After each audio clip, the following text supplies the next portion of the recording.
Purihin natin ang Diyos.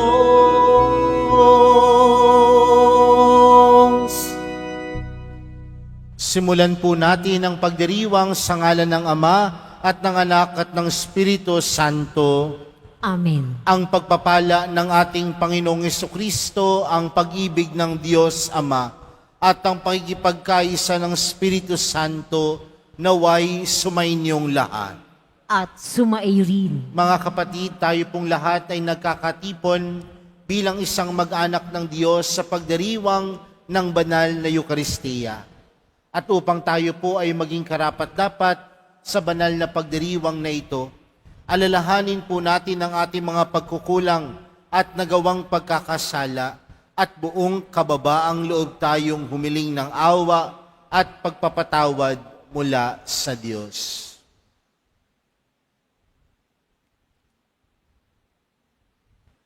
Sinugong tagapagpagaling sa mga nagsisisi, Panginoon, kaawaan mo kami. Panginoon, kaawaan mo kami. Dumating na tagapaganyayang mga makasalanan ay magsisi, Kristo, kaawaan mo kami.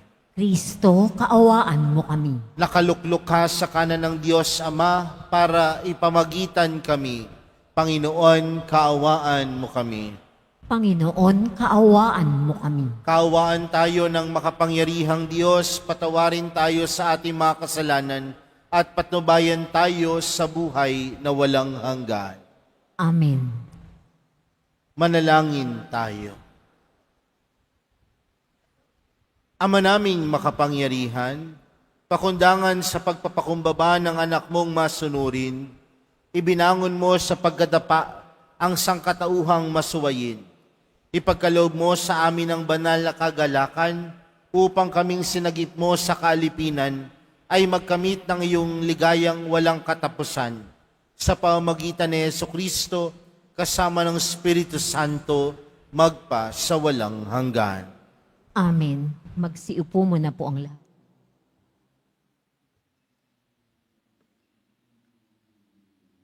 Pagbasa mula sa aklat ng Henesis.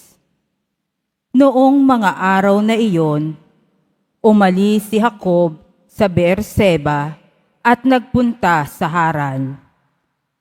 Inabot siya ng paglubog ng araw sa isang lugar at minabuti niyang doon na magpalipas ng gabi. Isang bato ang inunan niya sa kanyang pagtulog.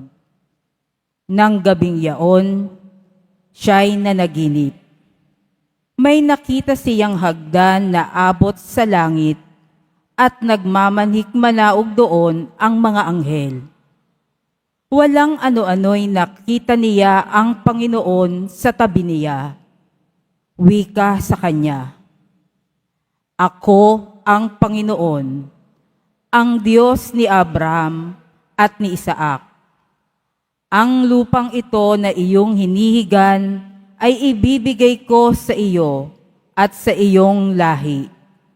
Darami sila na parang alikabok sa lupa at malalaganapan nila ang apat na sulok ng daigdig.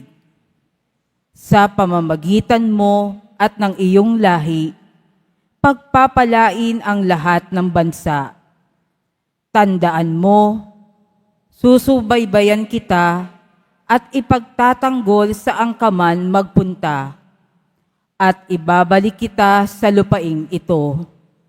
Hindi kita hihiwalayan hanggang sa matupad ang lahat ng sinabi ko sa iyo."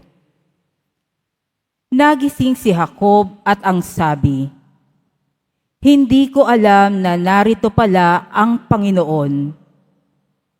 Nakapangingilabot ang lugar na ito. Ito ang bahay ng Diyos at pintuan ng kalangitan." Maagang gumising si Jacob ng umagang iyon. Kinuha niya ang inunang bato at itinayo bilang isang alaala. Binusan niya ito ng langis at itinalaga sa Diyos. Tinawag niyang Bethel ang lugar na iyon na dati tinatawag na Luz. Nangako si Jacob ng ganito, O Diyos, kung ako'y sasamahan ninyo at iingatan sa paglalakbay na ito, pakakanit, pararamtan, at makababalik sa muli sa bahay ng aking ama, kayo po ang magiging Diyos ko. Sasambahin ko kayo sa lugar na ito na pinagtayuan ko ng batong alang-alang ito, at iaalay ko sa inyo ang ikapu ng anumang ipinagkakaloob ninyo sa akin. Ang salita ng Diyos. Salamat sa Diyos. Diyos kong tapat at totoo, ikaw lang ang pag-asa ko. Diyos kong tapat at totoo, ikaw lang ang pag-asa ko.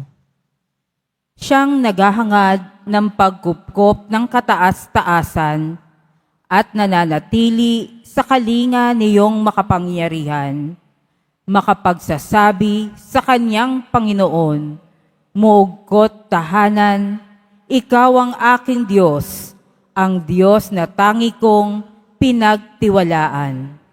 Diyos kong tapat at totoo, ikaw lang ang pag-asa ko. Ika'y ililigtas niya sa panganib, sa umang nabitag, at kahit anumang mabigat na salot, di ka magdaranas. Lulukuban niya sa lilim ng kanyang malabay na pakpak. Sa kalinga niya ay natitiyak mo na ikaw ay ligtas. Iingatan niya't ipagsasanggalang pagkat siya'y tapat. Diyos kong tapat at totoo, ikaw lang ang pag-asa ko. Ang sabi ng Diyos, aking ililigtas ang tapat sa akin, at iingatan ko ang sino mang taong ako'y kikilanlin. Pag sila'y tumawag, laging handa ako na sila'y pakinggan. Aking sasamahan at kung may ilahil ay sasaklolohan. Diyos kong tapat at totoo, ikaw lang ang pag-asa ko. Magsitayo na po ang lahat.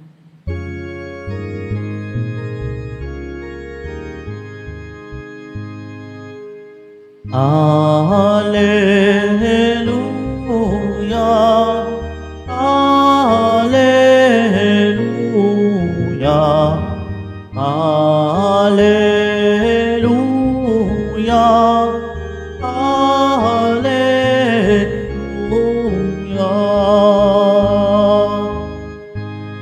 Si Kristo ay nagtagumpay, nalupig ang kamatayan, nagningning ang pagkabuhay. Alleluia, Alleluia, Alleluia, Alleluia.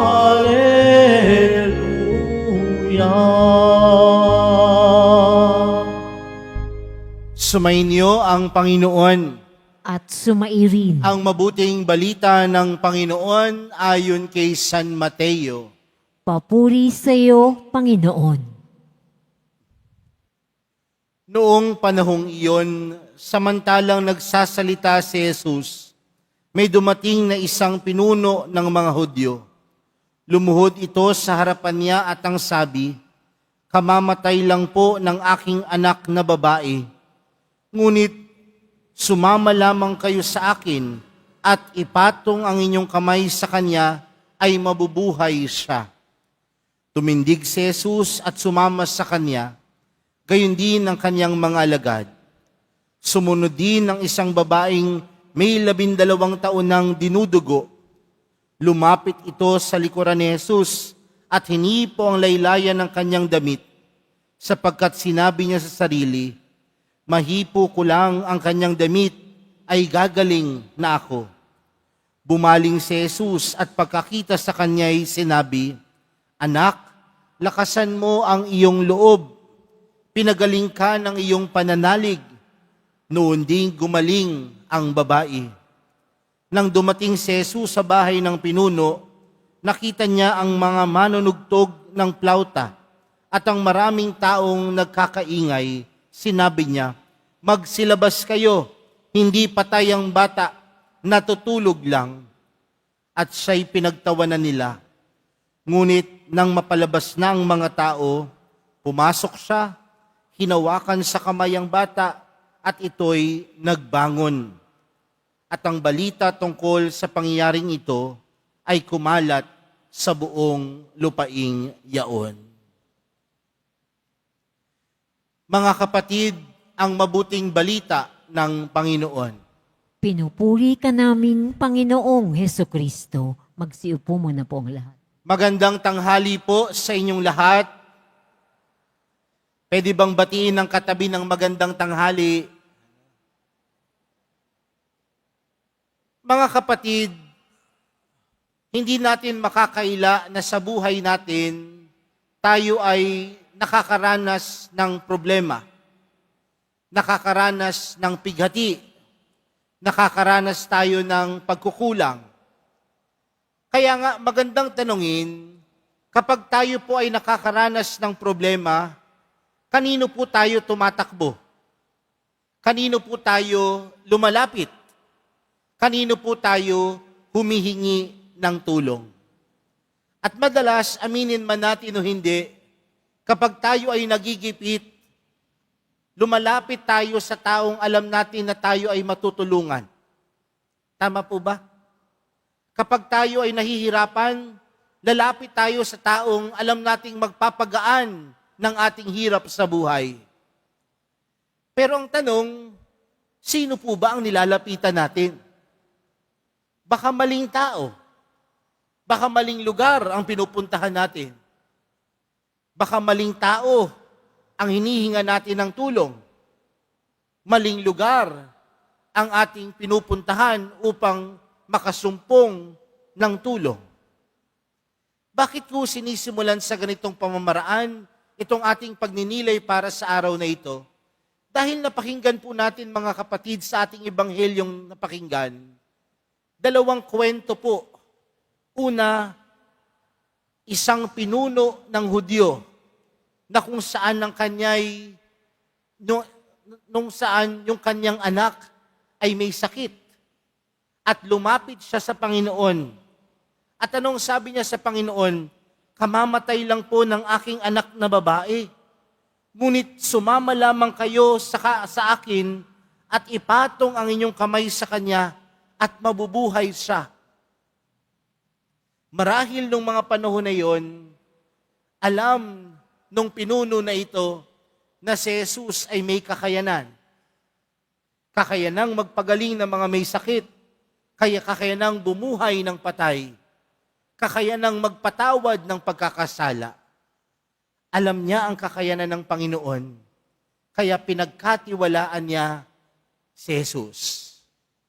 Pero alam natin ang kwento na habang sila ay papunta doon sa bahay ng pinuno, merong isang babaeng dinudugo ng 12 taon. At anong sabi niya? Mahipo ko lang ang kanyang damit, gagaling na ako. Doon sa pinuno, ang sabi niya, maipatong lang ni Jesus ang kanyang kamay, mabubuhay yung kanyang anak. Itong babaeng dinudugo, ano ang sabi niya? Mahipo ko lamang ang dulo ng damit ni Jesus, gagaling din ako. Di ba minsan mga kapatid sa buhay pananampalataya natin, kapag tayo po ay pumupunta sa simbahan, ano po minsan unang ginagawa natin? Gusto nating humawak sa imahen. Tama po ba? Pero ang ibang relihiyon, tinutulig tayo dyan. Idolatry daw yan. Hindi daw magandang practice yan. Pero hindi po ba mga kapatid, napakagandang simbolo at pagpapaalala po ito sa atin na sa mga oras na wala na tayong makapitan, meron tayong Diyos na tunay na makakapitan. Kung wala na tayong ibang malalapitan, merong Diyos na pwede nating lapitan. Kaya nga, sa paghawak natin sa mga imahen, sa paghawak natin sa imahe ng mahal na pong Jesus Nazareno, pinapaintindi ito na sa atin na sa kabila ng hirap ng buhay, sa kabila ng pagdurusa, merong Diyos na pwede nating kapitan. Pero mga kapatid, hindi lang tayo ang kumakapit sa Diyos. Sa dulo ng Ebanghelyo, pagpasok ni Jesus sa tahanan ng pinuno, ano ang kanyang ginawa? Hinawakan sa kamay ang bata. At ano pong nangyari? Bumangon ang bata. Madalas, mga kapatid, akala natin tayo ang kumakapit sa Diyos. Pero napakaraming pagkakataon sa buhay natin, ang Diyos ang kumakapit at humahawak sa atin. Baka tayo lang minsan ang bumibitaw dahil nawawalan tayo ng tiwala, nawawalan tayo ng pananampalataya. Pero maraming pagkakataon, ang Diyos ang nakahawak sa atin. Mga kapatid, sa pagpapatuloy po ng ating banal na misa para sa araw na ito, marahil kagaya tayo ng pinuno, may mga problema, may hinagpis. Marahil kagaya din tayo ng babaeng dinudugo, may sakit, may paghihirap. Pero tandaan natin, merong Diyos na nakahawak sa atin.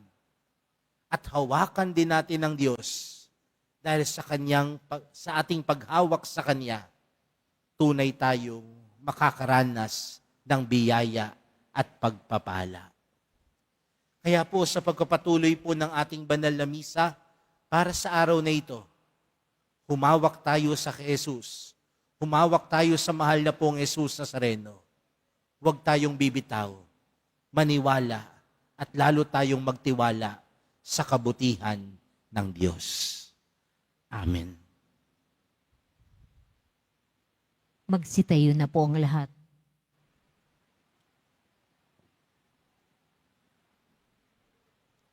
Minamahal kong mga kapatid, hindi ninais ng Diyos ang ating kamatayan. Nilikha niya tayo para sa buhay, ngunit mas pinili natin ang kamatayan sa bawat pagkakasala natin. Si Kristong tagapagligtas na nagbabalik sa atin sa buhay at lumapit tayo sa Ama sa pamamagitan niya. Ang ating panalangin, Ama ng buhay, pakinggan mo kami. Ama ng buhay, pakinggan mo kami. Ang simbahan naway maging tanda ng gawaing mapagpagaling ni Kristo sa pamamagitan ng pagmamalasakit sa mga may karamdaman sa katawan, isip at diwa. Manalangin tayo. Ama ng buhay, pakinggan mo kami. Ang mga doktor at mga nurse at siyang mga nag-aalaga ng mga may sakit, naway magpakita ng habag at kahinahunan ni Kristo sa pag-aaruga sa mga maliliit nating mga kapatid. Manalangin tayo. Ama ng buhay, pakinggan mo kami. Ang mga taong nagdurusa sa kahirapan, naway lumapit kay Jesus na naging hamak para sa atin. Manalangin tayo. Ama ng buhay, pakinggan mo kami. Ang mga pusong wasak, naway mapaghilom natin sa pamamagitan ng ating mabubuting gawa at sariling nagdudulot ng kasiyahan. Manalangin tayo. Ama ng buhay, pakinggan mo kami. Ang mga namayapa, naway masiyahan sa makinang nabukang liwayway ng buhay na walang hanggan. Manalangin tayo. Ama ng buhay, pakinggan mo kami. Diyos, patuloy mo kaming hilumin sa lahat ng masama at hayaan mong ang iyong kabutihan ang magliwanag sa amin.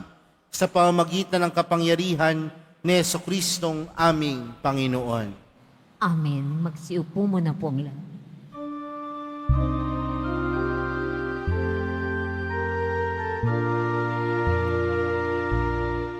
Tanggapin ninyo, O Diyos naming Ama, nakayanan naming alay sa inyo. Galing din po sa inyo mga biyaya na ito, tinapay at alak mula sa aming ani. Inyo po nawa itong ikaligaya, kung mamarapatin po sila'y inyong gawin. Katawan at dugo ng inyong anak, minamahal naming Jesus. Minamahal naming Jesus.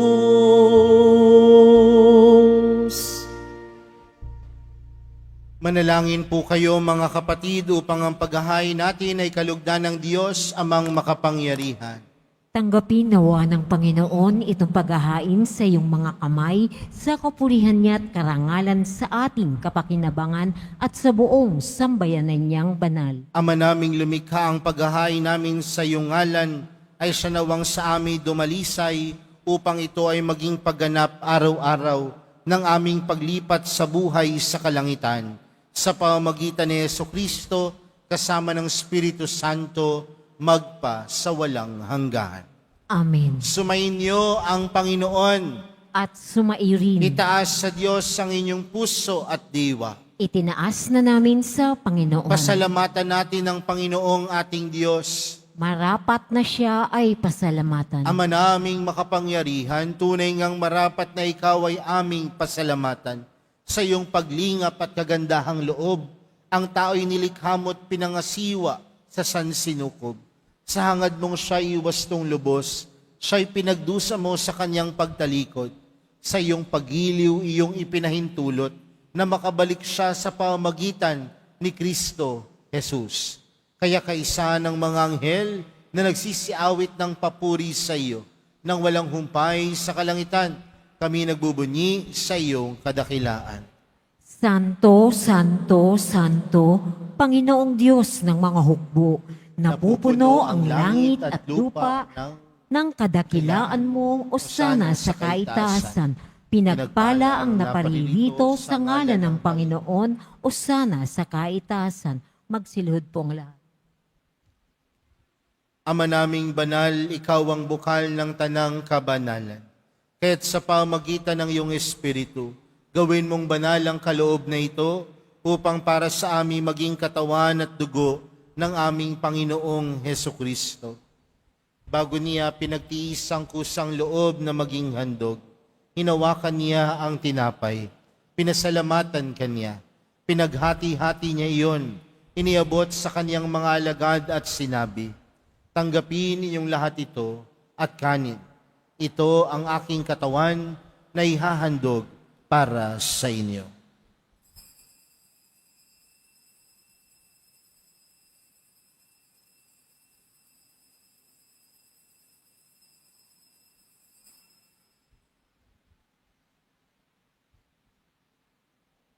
Gayun din naman noong matapos ang hapunan, hinawakan niya ang kalis. Muli kanyang pinasalamatan. Iniabot niya ang kalis sa kanyang mga alagad at sinabi, tanggapin ninyong lahat ito at inumin. Ito ang kalis ng aking dugo, ng bago at walang hanggang tipan.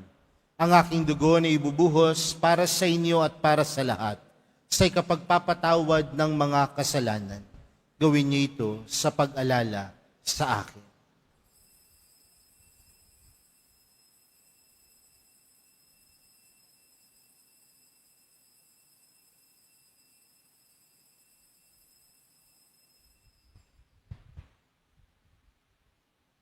Magsitayo na po ang lahat. Ipagbunyi natin ang misteryo ng pananampalataya. Si Kristo'y namatay, si Kristo'y nabuhay, si Kristo'y babalik sa wakas ng panahon. Ama, ginagawa namin ngayon ang pag-alala sa pagkamatay at muling pagkabuhay ng iyong anak. Kaya't inaalay namin sa iyo ang tinapay na nagbibigay buhay at ang kalis na nagkakaloob ng kaligtasan. Kami nagpapasalamat dahil kami iyong minarapat na tumayo sa harap mo para maglingkod sa iyo. Isinasamo namin kaming magsasalo-salo sa katawan at dugo ni Kristo ay mabuklod sa pagkakaisa sa pamamagitan ng Espiritu Santo. Ama, lingapin mo ang iyong simbahang laganap sa buong daigdig. Puspusin mo kami sa pag-ibig. Kaysa ni Leon na aming Papa at ni Jose na aming Obispo at ng Tanang Kaparian. Alalahanin mo rin ang mga kapatid naming nahimlay nang may pag-asang sila'y muling mabubuhay, gayon din ang lahat ng mga pumanaw. Kaawaan mo sila at patuloyin sa iyong kaliwanagan. Kaawaan mo at pagindapatin kaming lahat na makasalo sa iyong buhay na walang wakas. Kaysa ng mahal na Birheng Maria na ina ng Diyos, ng kabiyak ng puso niyang si San Jose, kaysa ng mga apostol at ng lahat ng mga banal na namuhay dito sa daigdig ng kalugod-lugod sa iyo, may pagdiwang nawa namin ng pagpupuri sa ikararangal mo sa pamagitan ng iyong anak na aming Panginoong Hesukristo. Sa pamagitan ni Kristo, kasama niya at sa Kanya, ang lahat ng parangal at papuri ay sa iyo, Diyos amang makapangyarihan, kasama ng Espiritu Santo, magpa sa walang hanggan. Amen. Lumapit po tayo sa Ama natin sa langit sa panalangin itinuro sa atin ni Jesus. Ama namin, Sumasalangit ka, sambahin ang ngalan mo, mapasa amin ang kaharian mo, sundin ang loob mo dito sa lupa para nang sa langit. Bigyan mo kami ngayon ng aming kakanin sa araw-araw at patawarin mo kami sa aming mga sala para nang pagpapatawad namin sa nagkakasala sa amin. At huwag mo kaming ipahintulot sa tukso at iadya mo kami sa lahat ng masama. Hinihiling po namin kami adya sa lahat ng masama, pagkalooban ng kapayapaan araw-araw, iligtas sa kasalanan at ilayo sa lahat ng kapamakan. Samantalang aming pinananabikan ang dakilang araw ng pagpapahayag ng tagapagligtas naming si Hesukristo. Sapagkat iyo ang kaharian at ang kapangyarihan at ang kapurihan magpakailanman. Amen. Panginoong Hesukristo, sinabi mo sa iyong mga apostol, kapayapaan ang iniwan ko sa inyo, ang aking kapayapaan ang ibinibigay ko sa inyo. Tunghayan mo ang aming pananampalataya at huwag ang aming pagkakasala. Pagkalooban mo kami ng kapayapaan at pagkakaisa ayon sa iyong kalooban, kasama ng Espiritu Santo, magpa sa walang hanggan.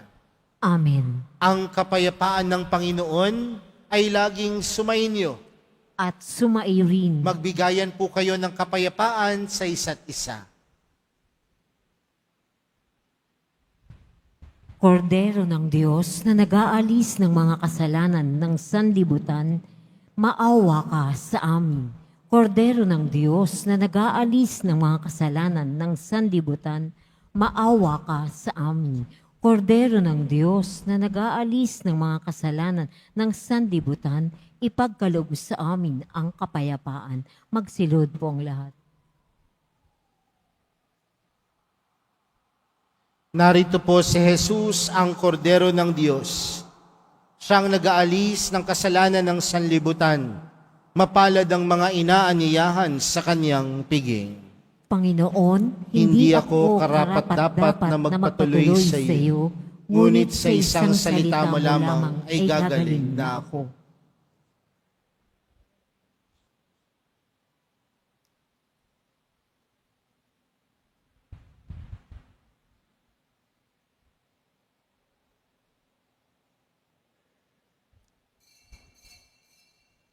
para sa lahat ng tatanggap ng banal na komunyon, sasagot po tayo ng amen pagkasabi ng pari o lay minister ng katawan ni Kristo at isubo agad sa bibig bago umalis sa harapan ng pari o lay minister. Sumunod po tayo.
Magsitayo na po ang lahat.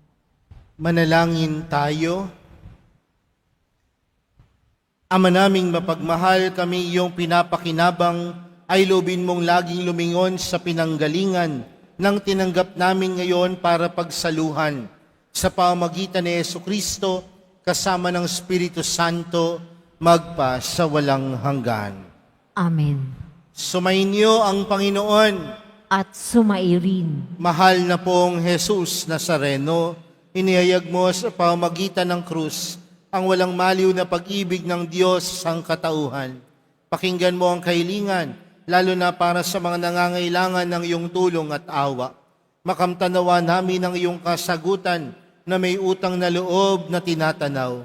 Basbasan din po ninyo itong mga imahen at dasalan upang lalo kaming manalangin at magtiwala.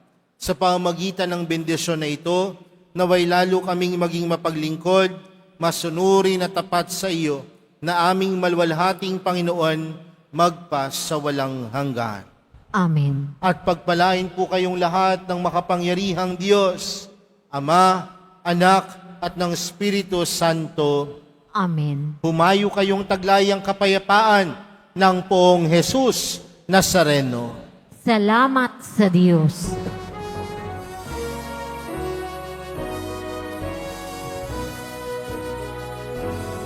Nuestro Padre Jesus Nazareno, sinasamba ka namin, pinipintuho ka namin, aral mo ang aming buhay at kaligtasan. Nuestro Padre Jesus Nazareno, iligtas mo kami sa kasalanan.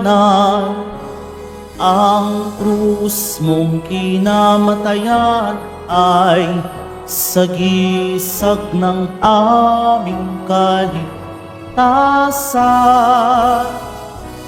Nuestro Padre Jesus Nazareno, dinarangal ka namin.